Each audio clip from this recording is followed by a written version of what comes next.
Good afternoon and welcome to the Entrepreneurs Live Show. I'm David Olsen, your host, and tonight is going to be exceptionally awesome. We've got a special guest all the way from Australia. We've got Mr. Daniel G. Taylor with us, the master of books, the master of knowledge. Guys, you're going to enjoy it tonight. Daniel, welcome to the show. Thank you, David. I appreciate the welcome. Oh, man, it's absolutely awesome to have you. Guys, for those that don't know Daniel yet, Daniel is our reviews editor for Trading, well, it used to be Trading Entrepreneurs magazine, now Entrepreneurs Live. This gentleman has got more knowledge than anybody in books.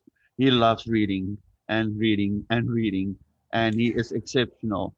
I would love it, Daniel, if you can introduce yourself and just tell people why I say that, because if they don't know you, they're not going to understand. You are amazing. The easiest way to introduce myself and answer your question there is that yesterday I finished my 127th book for the year. What? So I'm 127 books for a year? Yes. Yes. My word, Daniel. I'm aiming toward a goal of 150 by the end of the year. And I'm a little bit behind my goal, so I have a strategy I'm using to get back on track. But I'm determined to meet that goal of 150 books. A local bookshop here was having a competition for winning a pack of kids' books, and I entered the competition because all I had to do was scan a QR code, so it was really easy to do. But I never thought I'd actually win the contest. I thought these are the kind of things you just enter, and you never actually win these things. But the thing is, I won the book. I won this contest, and so the bookshop sent me a box of 30 children's books. So because I'd fallen behind a little bit with my book target for the year, I made up for it with reading kids' books. So I'm catching up with some kids' books. I'm like picture books. I've got like 30-page picture books, and I went through like 5 of those in half an hour, and I'm like, there we go. That's counting toward my tally. Oh my, okay, that's quite awesome. Now tell me, when you're talking about children's book, are we talking like sorry for sounding stupid here, but like comics, or is it more like your children's book? Well, they range in all ages, from like picture books for like toddlers all the way through to young adult books. Oh wow, that is quite awesome. And just out of curiosity, what is your favorite book? My favorite book is very easy to answer, and I finished rereading it yesterday. I reread it about once a year, and the answer to that question is The 7 Habits of Highly Effective People. Oh wow, interesting choice. That's good, because it's a development book. It's amazing. Wow, I didn't expect that. Okay, that's cool. Now, Daniel, tell us. I was going to say, I got to visit with Dr. Covey, who wrote The 7 Habits of Highly Effective People, twice. So I met him in person once, and it's actually literally behind me here. In the hotel that's now next to where I live, that was where I met him many years ago. Oh wow! And then I also did what I believe is the last feature interview with him in Australia, and so I got to speak to him. I actually still have his number in my phone. Oh wow! It's not much good to me anymore because he's now passed on, but I've got that. That's awesome. And so I wrote a great article about that, like a great interview with him that I did with that magazine that I was writing for at the time. Oh man, that's awesome. You know, I think anybody that's involved in writing or anything to do with books, there's always like a hero that you'd like to meet, and you got to meet the one that you want to do, and you did it twice. I mean, come on, that's legend. That is quite awesome. Daniel, before we go on, if you don't mind, I'd just like to put our telephone number out there. Guys, if you want to contact us and you want to speak to Daniel, you want to send him a message, say hello to Daniel, or you just want to ask him a question, you can do so. Our telephone number is 076 058 4796. You can send a SMS or a WhatsApp, or you can leave a comment on Facebook for us. Now, Daniel, if you don't mind, tell us a little bit more about what you do, because you've got quite a unique career. It's not something that you'll hear every day. Do you mind sharing it with the public? Well, yeah, I'm primarily a copywriter, but what I've been doing mostly this year during the pandemic has been ghostwriting. So I've been ghostwriting personal development books for life coaches. Oh, wow. And so, like I read a lot of personal development books and a lot of business books. And so those are the two kinds of books I'm comfortable in writing and comfortable in taking on a project to write for like entrepreneurs who want to establish their authority in their field, and for personal development, for people who work in personal development, like life coaches who want to establish their expertise and outline their system or their strategy. So that's what I've been doing mostly this year. I'm also a copywriter, and as a copywriter, I specialize in website marketing and on reviewing websites and seeing where their marketing strengths and weaknesses are, and helping businesses. Cool. Yeah, helping businesses to get their website working. So instead of just being this static, like an online brochure, the website becomes a living thing which is attracting leads and building relationships with people and just turning people into customers.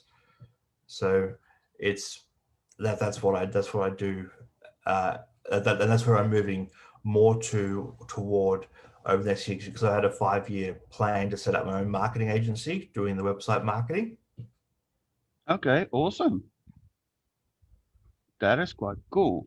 I can understand from the side why you're saying you don't want a static website, because that's literally, I want to say 1920s, not even 1990. That's like really far behind. And it's important for a website to be alive. I strongly believe in being interactive and working with the people, having videos and all those different things. Obviously, I don't even have close to knowledge to what you guys got. It's wow, it's amazing. So it's I'm just blown away. I'm still trying to figure out how you get to read all their books, Daniel. I've known you now for a little bit of a little while, and I'm blown away. I'm completely blown away with it. Obviously, I need to ask you this. Being a person that reads a lot of books from my childhood time and also my young adulthood time, and the people laugh at me because I still listen to the song of this book and movie. Have you ever read The Never Ending Story? Oh yes, I definitely. That was one of my favorite children's books, and the thing I loved Now the you're most. talking. The thing I loved the most about The Never Ending Story was it would start a story, and then it would go, and this is a story for another time, and it would, all through the book, it had these, and this is a story for another time, and it would start stories, but it wouldn't finish them. There, by the time you get to the end of Never Ending Story, there are a countless number of characters who are all waiting for their stories to be told, and you never get all those stories, but it's kind of like it got my mind racing, because I'm kind of like, hey, there's all these possibilities. So, and when I was younger, I used to look like Bastion in the movies. Wow, awesome. Yeah, that was like my favorite character. I ask people when I read it, if they say they read books, I ask them if they read it, because like you said, it's one of the most difficult books to read, because you'll follow the story and all of a sudden they introduce a new character and the story just never stops. It just goes on and on and on. And oh man, I can get carried away with that. I've watched that movie 1,000 times. I've read the book quite a few times. It's amazing. Oh man, that's absolutely awesome. Now, Daniel, tell us a little bit more about what is coming up for Daniel in the future. I know you've got some plans coming up. Yeah, um, so for those who can see, so this year my reading goal is to read 150 books in the year. Now next year my goal is going to go bigger, but it's not going to mean more books. It's actually going to mean Yes. less books, but greater books. And the greater books are the ones behind me here. There's a Oh, wow. 54 volume set put out by Encyclopedia Britannica in the Wow. 1950s. They put them out in the 1950s. At the time, the world was facing the threat of a Cold War, a nuclear destruction, and so Wow. the editors at Encyclopedia Britannica wanted to put out a set that captured the ideas of the greatest thinkers of all time in Western civilization, and to Wow. have those available in a set. And their idea was to sell as many of these sets as they can so that they were in as many homes as they could. So if there was nuclear destruction, that some of these sets of books would survive and humanity wouldn't need to reinvent itself from scratch. Okay. Okay. Okay. Now, that's a fact I didn't know. You know, I've seen them before. I had the privilege of being with somebody that had those books, and I always wondered why.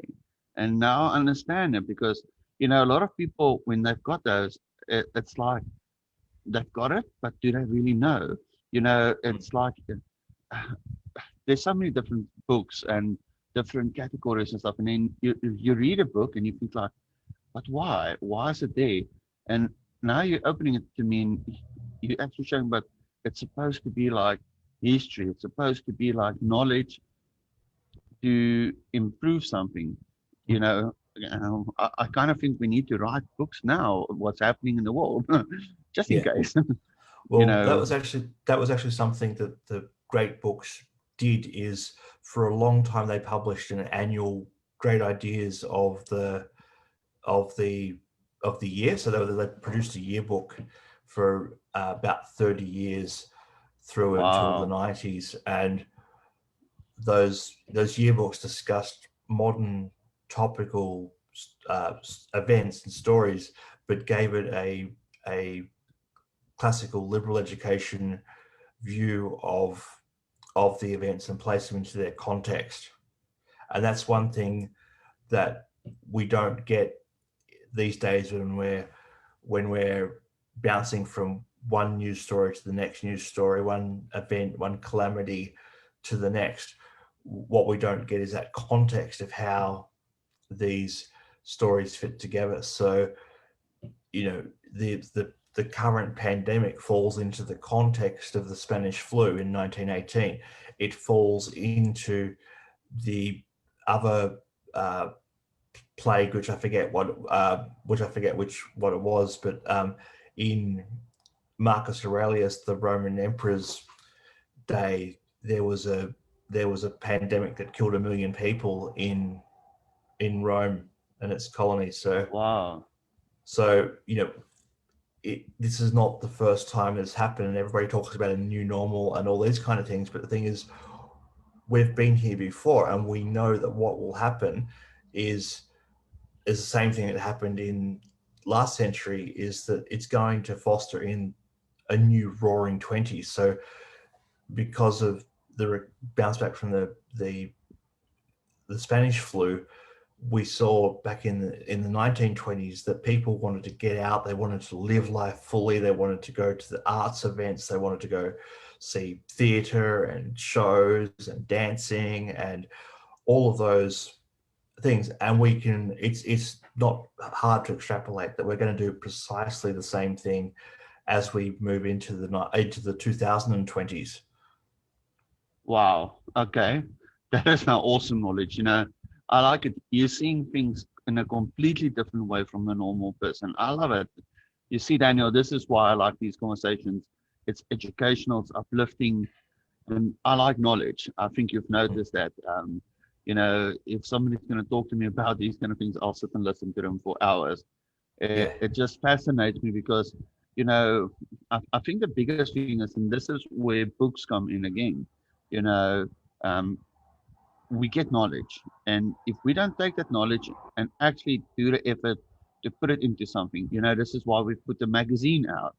Yeah. We want to share the knowledge of people like yourself. I mean, I remember when me and you started talking a couple of months ago, and the first thing when I saw is when you sent me your one review to read. And immediately, the way you were writing it, I said to myself, that's knowledge. And that's what we want to share. And this is the same thing, in business. Like you said, you do copywriting, what do you call it? Ghostwriting, if I'm correct. Yes. Yes. Okay. So you're taking other people's knowledge and you're taking their plans and you're capturing it. So even if that person dies, long after that, somebody will get benefit from what that person has created. And I think Mm. that's where a lot of the previous ages, if I can say like that, there wasn't so many writers, there wasn't so many things for them to do this. Now we've got it. We've got people like you capturing it. So we are actually living in an age where we are creating the future. I know Mm. by the time we are dead and everything's happened, um, people will say the same thing. There's going to be something new for that. But I mean, phenomenal, absolutely phenomenal. Um, Daniel, I want to ask you this question. In the time that we're in now, if you have to recommend something for somebody to read now, what would you recommend to them? Okay. Well, I don't think you did it on the during the interview. I think you asked me before we spoke what my favorite book was, Yes. and my favorite book is The 7 Habits of Highly Effective People by Dr. Covey, and I think that book is the most prescient for the time that we live in, because it's about personal leadership, a mastery of yourself, and also team leadership, about being able to influence other people. And if I was ever stranded if I was ever stranded in the midst of a pandemic, if I had that one book to read, then that would satisfy me for life, because there's so much depth to the book, which is why it's still so popular after 30 years. And That is amazing. even though I read a lot of books, if people ask me how many books you need to read to to to succeed, then my answer is you only need one book. You need one great book, and you can spend your life mastering it and applying it. And that you don't need to read, like you don't need to succeed. You don't need to read as many books as I read. You If you choose one great book and spend your life mastering that book, whatever it is, then that's going to set you up for success. So Mm, I like that. That's valuable advice. I've seen with a lot of especially like business coaches in those places, they will say to you, buy this book, buy this DVD, do this, do this. And I kind of feel like you, you know, if you want to master something like a trade, you're not going to go, if you want to become like myself, a graphic designer, you're not going to go and read cookbooks to become a graphic designer. You're going to study what you study and you're going to work on it to become the best that you want to be. So that makes sense. I like that. Daniel, I I, absolutely love it. I think that it's beneficial, though, that if you want to generate new ideas and breakthrough Mm, ideas in your field, in your niche, then it's beneficial to read not only in your field but also outside of your field. So I think those cookbooks you talked about for a graphic designer, they can actually be beneficial because they can get you thinking in a new way about how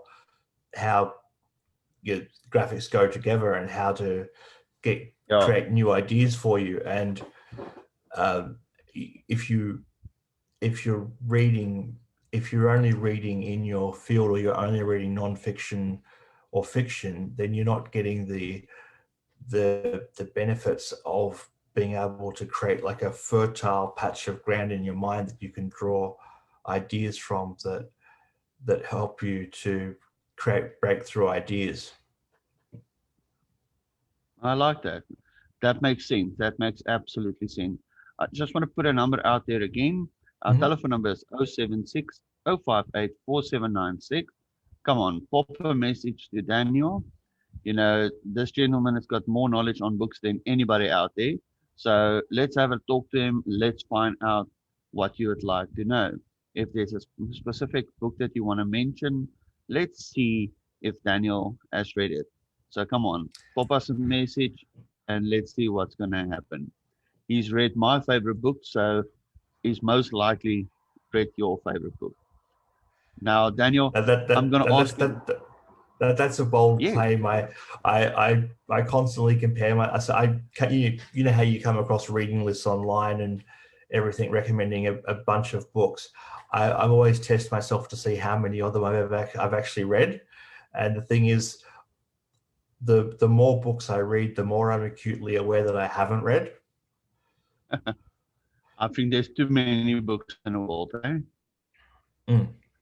That's actually a question I would like to ask. Maybe you can give us an idea. I don't know if there's any way to find out, but I'm just thinking of it now while I was reading somebody's message.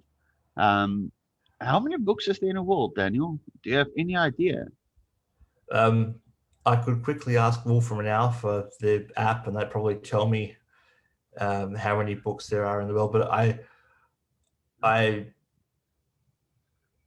I'm not sure how many off the top of my head, but it's in the millions each year. So, Wow, that much. and the We've thing got is, a message. Yep. We've got a message for you, Daniel. This is from Omolara. I can't pronounce it. Omolara. Okay. She's one of my friends.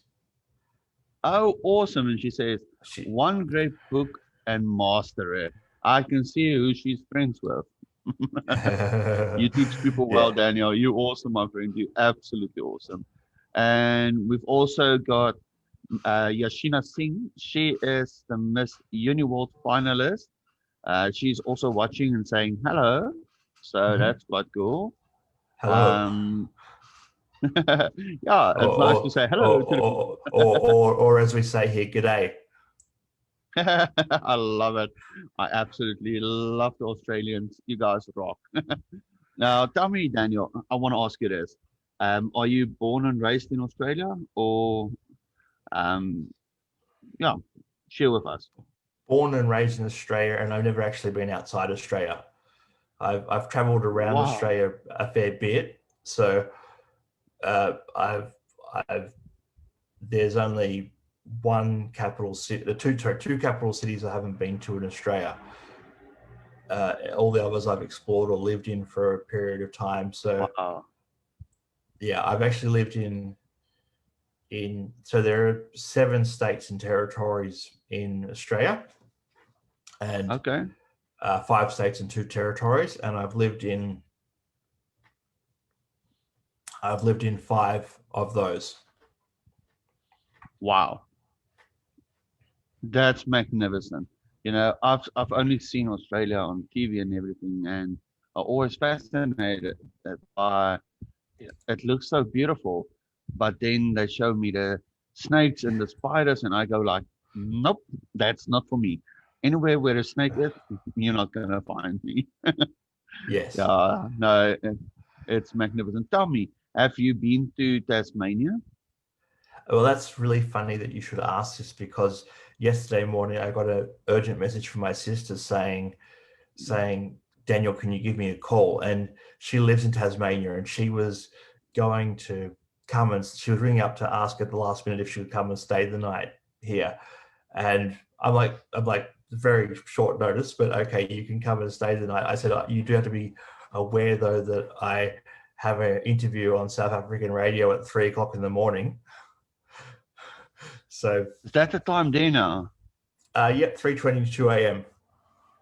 You're kidding me. You gave me an interview this time of the morning. Yes, I'm inspired Now, by Daniel, I'm a big fan of yours. All the lungs go up, up, up. yeah. So Man, wow. Absolutely wow.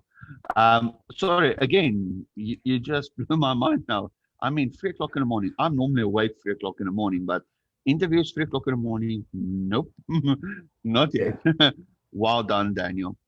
Now, while I was asking about Tasmania, growing up in the 90s, well, 1890s, there was always this awesome cartoon character, and I think you know which one I'm talking about. Little Tasmanian devil called Taz. yeah. And that's where I got introduced to Tasmania because I thought Disney and those guys were just creating this character and this place out of nowhere. And all of a sudden, I was learning about Tasmania and how awesome it is, and that there actually is a Tasmanian devil. I mean, that is amazing. So, yeah, thanks for sharing that with us, Daniel. Yeah, my Man, sister went to a wilderness park, the like a zoo last week, and wow. she sent from Tasmania, and she sent me a video of 3 Tasmanian devils, all 3 of them tugging at a piece of meat. Not one of them wanted to give up the meat to the others, so Oh, wow. they're all like got their teeth sunk into this piece of meat, and they're they're pulling in yeah, they're all pulling out in a radiant fashion from this piece of meat, and it's My word. just the yeah whoever's got the most strength. Oh, my. Yeah, and I believe they're quite aggressive little animals. Most animals in Australia are aggressive.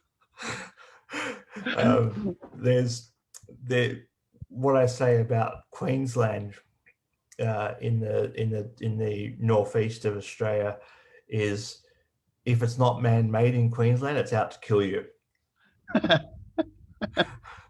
That bad. Oh, my word. I mean, Yeah. you got crocodiles, you've got box jellyfish, Oh, you got my. sharks, you've got snakes, you've got spiders, you've Big got spiders. you've got plants that sting you. What? So No, okay. No, no, no, no. That can't be true, Daniel. Plants that sting you. yes, they Like sting you, serious. and the only way it gets worse than that because the only way to alleviate the uh, pain of the stinging is to get someone to pee on your um, to urinate on your on the affected area. So you have to take a buddy with you just in case. That's right. Yeah. Oh, my word. Oh, my word. Oh, my word. We've got, who's this? There's Susie Evans Taylor. Hi, Oh Daniel. yes. How did you get into ghostwriting? Susie is another one of my colleagues from. She's from America in Ohio, I believe. Hello, And Susie. hey, Susie. And how did I get into ghostwriting? Not intentionally. Uh, so I I mean, I wanted to do it eventually, but I wasn't expecting to do it this year. It was just people found out I was a copywriter in my mastermind group, and they're like, "Oh, can you write a book for us?" And I'm like, "Sure thing, I can do that." And so that's how I got into it. It was just Wow. uh, there's a saying that opportunity is when luck meets preparation, and so I I I had the lucky, the fortuitous events there of being able to being in the right place at the right time, but I was also prepared to be able to take that opportunity and be able to run with it. So that's how I got into ghostwriting is just because Wow. other people were asking me to write books for them, and so a lot of people have trouble struggling with wrapping the entrepreneurs don't, but a lot of people have troubles with the idea of what a copywriter does. A lot of people think that a copywriter is someone who's somehow involved with intellectual property and copyright law, But of course, that's not it at all. It's writing marketing copy for businesses to help them promote themselves. That's absolutely true. Yeah. Just quickly checking the messages. I've got an interesting one from you. And don't laugh now first, Daniel. This is from my wife. And she's asking me to ask you, is it true that there's crocodiles on your stoop there? Crocodiles on where? The stoop, your veranda. Oh, no, there are no crocodiles on my veranda. I live in an apartment in the city. You're lucky. And where crocodiles are located further north, they don't like the cold weather. So they're around the northern parts of Australia where it's warmer. And I have been swimming with crocodiles before. So there are two main... There are two types of crocodiles. There are what are called saltwater crocodiles, and there are freshwater crocodiles. The saltwater crocodiles are nasty and they will attack and kill a human, but the freshwater crocodiles will keep to themselves unless you like stand on them or in some way provoke them. But one time when I was a boy, I was living in the Northern Territory, and my dad and my stepmother took me swimming, and while we were swimming there, all these freshwater crocodiles came to the surface and they were all sunbaking. So there were like hundreds of them. Wow. No. You know, if a crocodile's going to tell me itself that it won't bite me, then I'll believe him. Otherwise, he needs to stay in the water. I'll stay on the side. No, man, that's awesome. Daniel, it's truly amazing what you are doing. Business-wise, how can people get hold of you? Can they email you? Can they WhatsApp you? Can they call you? Can they send you smoke signals? What is the best method for you?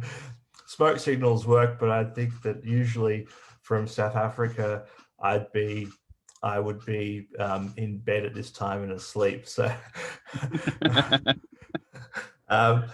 no, the best way, I wanted to have my website set up for the deadline for the next issue of Entrepreneur's Life. I wanted to have, but the thing is, I ran into a technical problem, and then I realized that this technical problem, I invented a technical problem that actually wasn't there, that I actually could do what I needed to do.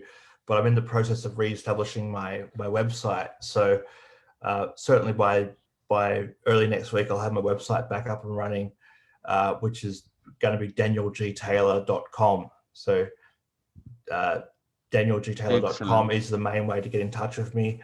I'm also on LinkedIn. I encourage people to connect with me on LinkedIn. That's my main way I stay in touch with people. Excellent. And it's not just that, you're always sharing something interesting on LinkedIn. I mean, that's how we got connected. And one thing, ladies and gentlemen, I can tell you, this man will always answer you. It's not, I've had many people that I speak to, and we're in the middle of a conversation, they disappear, and a month later, they want to talk to me again. I'm like, okay, just remind me, what were we talking about? So, Daniel, awesome for that. Awesome. Look, Daniel, I'm not going to keep you too much longer. I know it's very early in the morning, and we really do appreciate it. You've done us a massive favor to come onto the show. It's truly amazing. I'll keep in contact with you because I want to invite you to another upcoming event where I really think you will fit in beautifully, especially with your ghostwriting. And I'll speak to you soon on that. So I think from everybody, I think from everybody on the show and everybody listening and watching, Daniel, we want to say thank you. Thank you for offering your time 3 o'clock in the morning. I would have chased me off the show if I were you. But thank you for that. That's awesome of you. And everybody, you should go and friend Daniel G. Taylor. Also, you have to go and get the new magazine coming out on the 14th of December. Daniel is enlarged in the magazine. He's got a 4-page spread with 6 awesome books that he's reviewed, plus a whole profile on Daniel G. Taylor. You cannot miss it. Live on Entrepreneurs Live Show and you will see him in the Entrepreneurs Live magazine. From everybody at the show, Daniel, thank you so much. Have a beautiful day and speak to you soon again. Thank you, David. Awesome, man. And everybody watching, we will see you tomorrow night again. Thank you and be blessed. Have a great evening.